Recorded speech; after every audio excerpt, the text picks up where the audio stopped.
Good morning to one and all. I hope that all of you are present. My lovely student, already I have instructed. Due to pandemic, online classes are going on. So it is your own responsibility to attend online classes because whole the system of KVS is trying to do excellent during this adverse situation. Hey बच्चों, good morning to one and all. I would not like to tell the individual name, but one or two students, they are taking it casually. They are not attending after my repeated instruction, and I have sent message to them also. And simultaneously I would like to tell you, if you are taking it casually that अरे ये तो घर से चल रहा है, ऐसा नहीं चलेगा sir. Each and every day we are observing, we means our higher dignitaries, deputy commissioner and mostly principal sir is always observing each and every activity for betterment of you. So without your presence I can't do anything. Very important topic. Molecular basis of inheritance is going on. I am taking by part and part. First day I have interacted nucleic acid, because molecular basis की जब हम बात करते हैं तो ये cell है, cell में न्यूक्लियस है, न्यूक्लियस इसमें क्रोमेटिन क्रोमोसोम्स हैं, इसमें जो एसिड्स है, तो हम न्यूक्लिक एसिड से बात शुरू किए थे. यहां पे ये रिकैपिटुलेशन में देखिए न्यूक्लिक एसिड और डीएनए, इसको हमने आपके लेवल से बहुत डाइल्यूट करके बताया है. और जब भी नेक्स्ट टॉपिक, जैसे आज का टॉपिक है आरएनए, तो फिर से हम रिकैपिटुलेशन कर लेंगे, सो दैट जो मोस्टली बच्चों के कॉन्सेप्ट रहता है कि अरे सर ये जेनेटिक्स थोड़ा सा डिफिकल्ट है. नो बेटे, nothing is difficult. Your zeal, you should try to exert yourself to learn. I am trying my best to give a very dilute and clarity of the concept is very clear. तो फिर से मैं recapitulation करना चाहूंगा. Nucleic acid के विषय में हमने बताया था. Nucleic acid that is found inside nucleus. Scientist का नाम भी बताया था हमने. पहले इसका नाम न्यूक्लिन था, फिर न्यूक्लिन के बाद अल्टमान ने 20 साल बाद इसका नाम न्यूक्लिक एसिड रखा. और साइमल्टेनियसली ही has given confirmatory test that DNA that is acidic in nature. After that we have given the structure and its silent feature already in the previous class, day for yesterday. Just I am going to recap once again.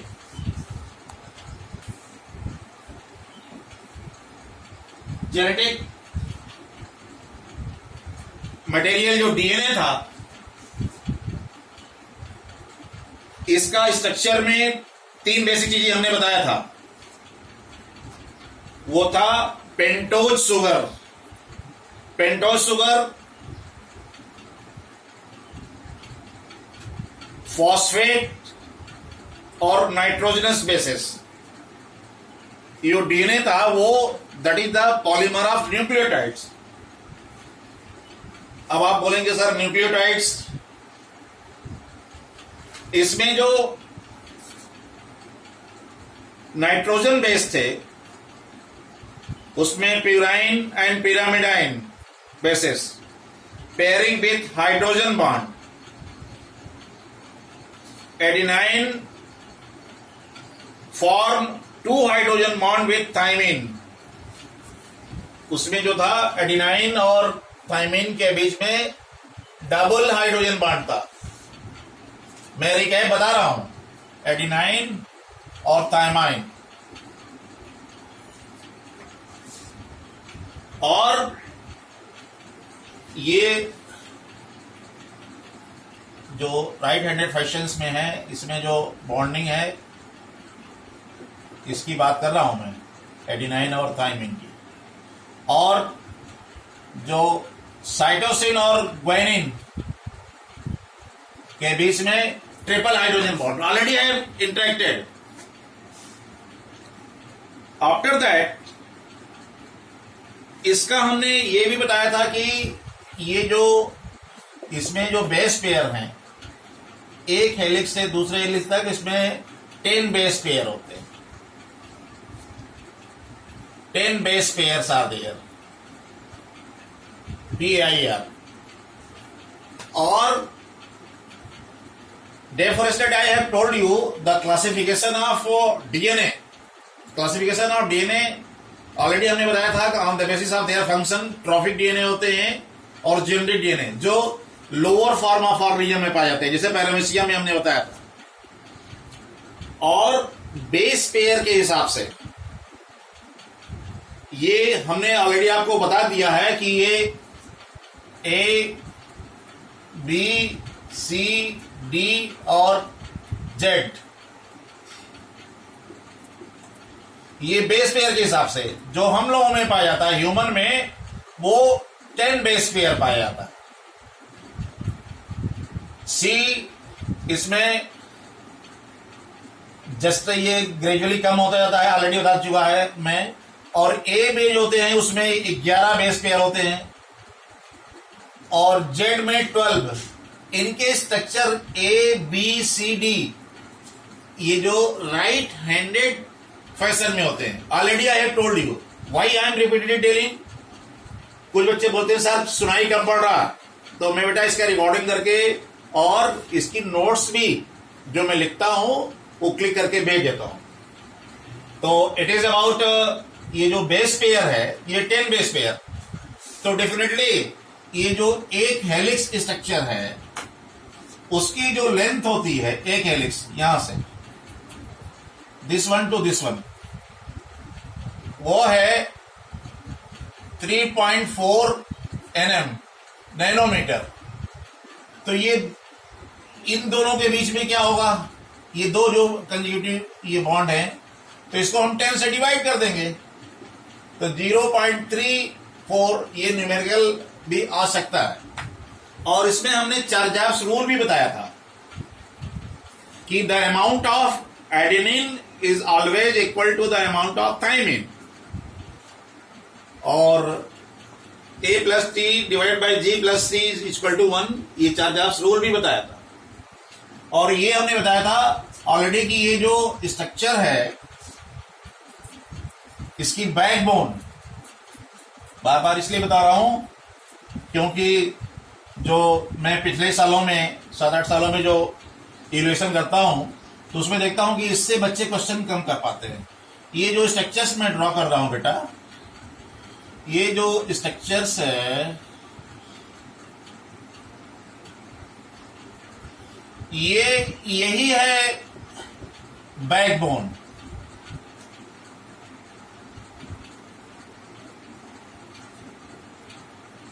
ये बनी होती है pentose sugar से, pentose sugar और phosphate PHOS PHAT, और इसके बीच में ये नाइट्रोजनस बेस होते हैं। अगर ऐसे दैट MCQ इस बार मैक्सिमम MCQ आएगा तो एग्जाम में क्वेश्चन आ सकता है, जैसे A दिस वन और ये इसको B व्हाट इज दिस, और ये C, तो ABC। तो अगर आपको ये पता रहेगा तो A पे लिख देंगे ये पेंटोज शुगर है, ये जो C है दिस इज नाइट्रोजन बेसिस, ये B क्या है 1 हेलिक्स। 1 हेलिक्स का इसका जो डायमीटर ऑलरेडी हमने बता ही दिया है, और इसमें अप्रॉक्सीमेट जो 10 बेस पेयर होते हैं, 10 बेस पेयर, इनके दो के बीच की डिस्टेंस, ये पूरे को हम 10 से, क्योंकि 10 बेस पेयर हैं और एक हेलिकल का स्ट्रक्चर का डायमीटर 3.4 है, तो उसको हम 10 से डिवाइड कर देंगे, इस तरीके से कैलकुलेशन। और ये जो नाइट्रोजन, ये हाइड्रोजन बॉन्डिंग जो नाइट्रोजन बेसेस हैं, ये हमेशा कांस्टेंट होते हैं, CONSTANT कांस्टेंट, और इनका डायमीटर 20 एंगस्ट्रॉम होता है। ये ऑलरेडी हम बातचीत कर चुके हैं, इसलिए हमने रिपीट कर दिया कि बहुत से बच्चे अभी भी कैजुअल अप्रोच ले रहे हैं।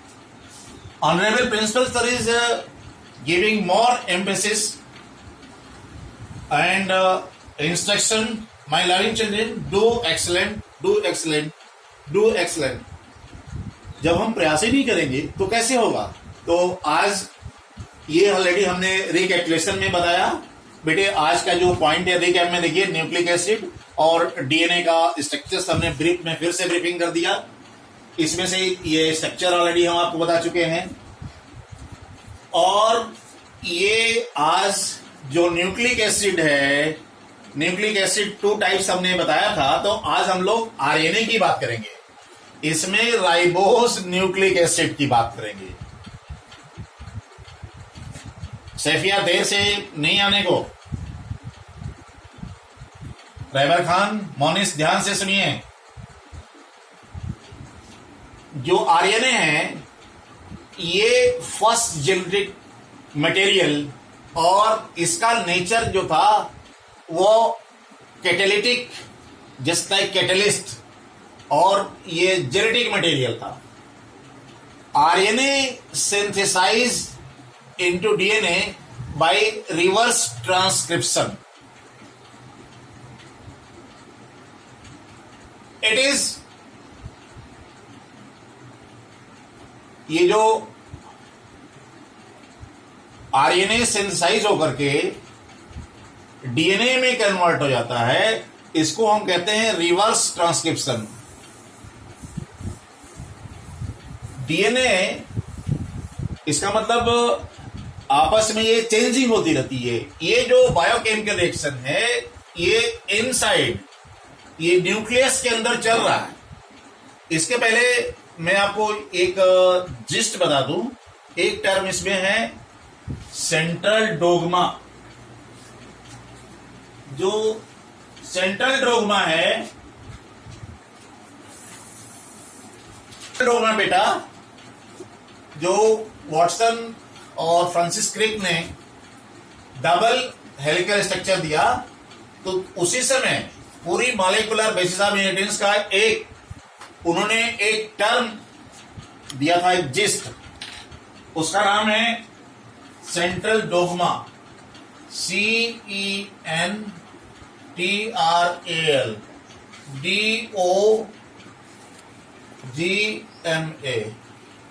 यहां पे मैं बताना चाहूंगा, ये सेंट्रल डोगमा का मतलब it is a type of principle, एक ऐसा सिद्धांत है in which question doesn't raise. तो सेंट्रल डोगमा का जो जिस्ट ये फ्रांसिस क्रिक ने दिया कि ये जो डीएनए होता है,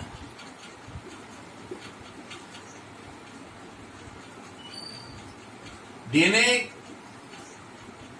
होता क्या है, deoxy nucleic acid, deoxy ribose nucleic acid, ये ट्रांसक्रिप्शन के द्वारा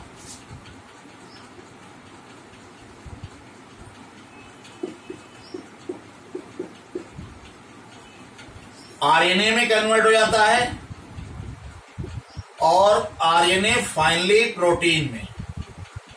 ये सेंट्रल डोगमा तो उन्होंने दे दिया, लेकिन इसमें so many biochemical reactions are involve. तो यहां पे देखिए ये ट्रांसक्रिप्शन। तो फ्रांसिस क्रिक ने क्या प्रपोज किया? The central dogma of a molecular biology which states that, ये बताता है कि जेनेटिक इंफॉर्मेशन, जो इंफॉर्मेशन जेनेटिक इंफॉर्मेशन है which flow from DNA to mRNA, DNA to mRNA. अब इसका मतलब यहां पे आरएनए के टाइप भी होते होंगे, तो यहां mRNA messenger RNA, DNA to messenger RNA, that is called transcription. फिर से देखिए, according to Francis Crick, he has proposed that genetic information, the information which is present inside genetic material, that is DNA, genetic information flow from DNA to mRNA। ये DNA से RNA की ओर flow हो रही है, इसी को उन्होंने transcription कहा। और फर्दर ये जो मैसेंजर आरएनए है, messenger RNA that help in formation of protein, PROTEIN, इस टर्मिनोलॉजी को, इस फिनोमिना को ट्रांसक्रिप्शन कहा। दैट ट्रांसक्रिप्शन, ये होल प्रोसेस है ट्रांसक्रिप्शन। तो इट इज सेंट्रल डोगमा। तो हम अब लोग अपने आरएनए के, जैसे इसमें एमआरएनए, आरआरएनए, अभी ये इसमें डिटेल में हम लोग बात करेंगे। तो बेटे ये देखिए, जो इसकी बैकबोन होती है, ये पेंटोज राइबो शुगर, देखिए वहां पे जो पेंटोज राइबो नहीं, डीऑक्सी शुगर थी, यहां पे पेंटोज राइबो शुगर और फॉस्फेट से बनी होती है। आरएनए का जो नाइट्रोजनियस बेसिस होता है, उसमें भी नाइट्रोजनियस बेसिस था। यहां पे देखिए जो प्यूराइन था एडेनिन और ग्वानिन का बना होता है, लेकिन आरएनए में यहां पे साइटोसिन और यूरेसिल, यहां पे देखिए यूरेसिल हो गया। ये वेरी इंपॉर्टेंट पॉइंट, यहां पे थाइमिन की जगह क्या हो गया, यूरेसिल। और ये राइबोज शुगर क्या होती है, राइबोज शुगर, देखिए ribose sugar that is present in RNA. Already ribose sugar का स्ट्रक्चर हमने बताया था, फिर से बता दे रहे हैं।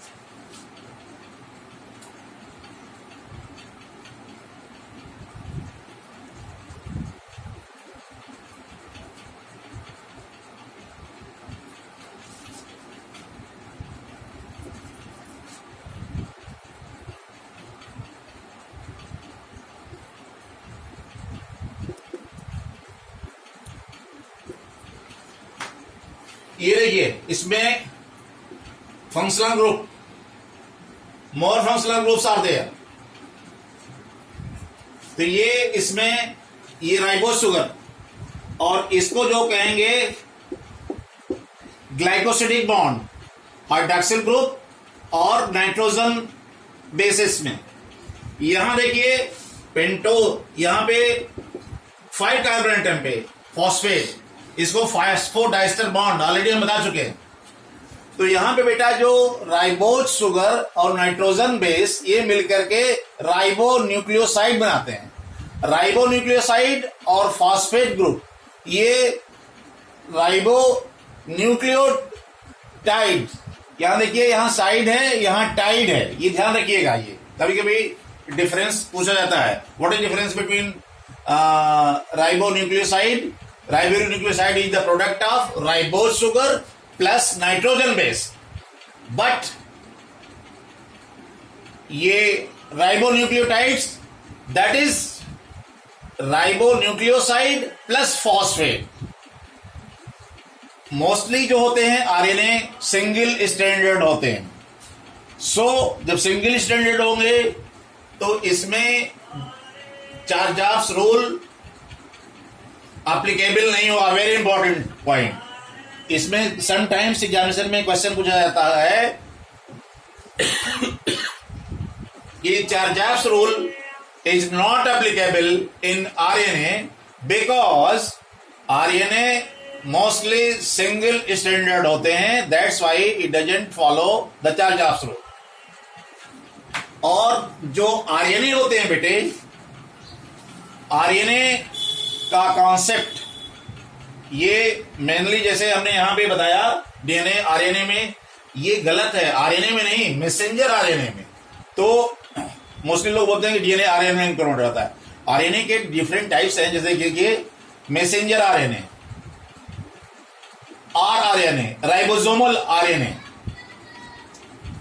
टीआरएनए, स्मॉल में सब लिखा हुआ है, ट्रांसफर आरएनए, और hnRNA, hetero nuclear RNA. Heteronuclear ये अभी जब इसको हम डीएनए से आरएनए का जो ट्रांसक्रिप्शन का प्रोसेस अभी ये जब बताएंगे तो उसमें हेट्रोन्यूक्लियर आरएनए को हम डिस्कस कर लेंगे। लेकिन अभी जो एग्जामिनेशन पॉइंट ऑफ व्यू से बेटा, जो एमआरएनए होता है, इसका कॉन्सेप्ट जैकब और मोनार्ड ने 1961 में दिया था। उन्होंने कहा था कि ये जो मैसेंजर आरएनए है ये डीएनए टू प्रोटीन को सिंथेसाइज करता है, राइबोसोम्स और प्रोटीन सिंथेसिस में हेल्प करता है। Ribosomal it is also help in protein synthesis. ये जो ट्रांसफर आरएनए है, इसका जो मेजर रोल है synthesis of amino acids. Heteronuclear में अभी इसमें हम आपको बताएंगे कि एक इंटरवेनिंग होगा, सीक्वेंस होगा, तो इसमें दो टाइप के सीक्वेंस होते हैं, लेटर वी विल डिस्कस। और आज का जो मेजर, जब हमने आरएनए और डीएनए का सुपरफिशियल कॉन्सेप्ट देख लिया तो हमको डिफरेंसेस आना चाहिए, और जो डिफरेंसेस का बेस होगा बेटा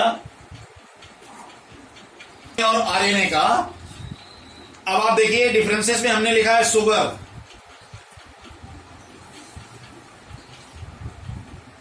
नाइट्रोजन बेस और स्ट्रैंड, और क्या अक्रेंस, ये केमिकल रिएक्टिविटी स्ट्रैंड। तो आपको यहां बता दें, अब आपको क्लियर कॉन्सेप्ट होना चाहिए। ऐसे नहीं कि आजकल जो एग्जामिनेशन में क्वेश्चन पूछ जाते हैं वेरी सिस्टमैटिक और टू द पॉइंट। तो which type of sugar are found in RNA and DNA, तो शुगर यहां पे राइबोज शुगर पाया जाएगा, यहां लिखेंगे आप राइबोज, यहां पे डीऑक्सी राइबोज, हियर आरएनए में राइबोज।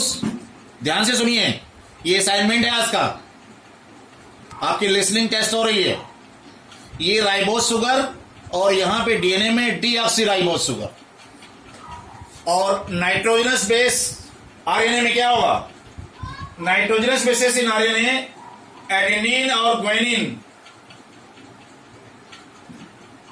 नाइट्रोजनस बेस आरएनए में एडेनिन और ग्वानिन और साइटोसिन और यूरेसिल होगा, थाइमिन के स्थान पर यूरेसिल। ध्यान रखिए, एडेनिन ग्वानिन यहां पे और साइटोसिन एंड यूरेसिल, ध्यान रखिएगा। और वहां पे यूरेसिल के स्थान पे थाइमिन होगा, थाइमिन एंड साइटोसिन। अब स्ट्रैंड की बात आ गई। Mostly RNA are single strand, अब इसमें डबल स्ट्रैंड। अक्रेंस, ये it is found in few viruses, ये मोस्टली डीएनए सभी ऑर्गेनिज्म में पाए जाते हैं। केमिकल रिएक्टिविटी ये लेस रिएक्टिव डीएनए जो होता है वो लेस रिएक्टिव होगा और मोर स्टेबल होगा। RNA is more reactive. Already हमने बताया था कि जो राइबोज शुगर होती है उसमें मोर functional group, more reactive, less functional group less reactive. तो बेटे ये डिफरेंसेस हैं। मैं इसको सम अप कर ले रहा हूं, सम मीन्स पूरा समेट ले रहा हूं, फिर से मैं बता दे रहा हूं। आज हम लोगों ने very few point we have interacted. I am going part by part so that your concept should be very clear. आज के लिए इतना ही। अभी मैं आपको कुछ और असाइनमेंट दूंगा। Thank you.